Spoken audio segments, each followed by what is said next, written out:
ابو علي، ابو علي يابا، وابو محمد وابو قصي وابو سعد الدين وابو جليانه وابو لينا وابو جليل. وين استشهد؟ في الشاطئ، 4 في الشاطئ، وواحد في خيونس وواحد في رفح.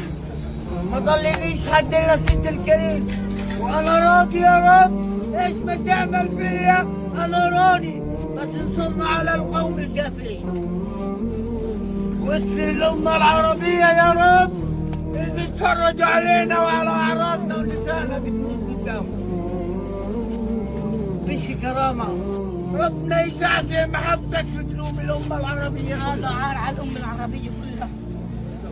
الناس بتتفرج علينا احنا. معلش يا الله هو كل شيء، هو كل شيء يا رب.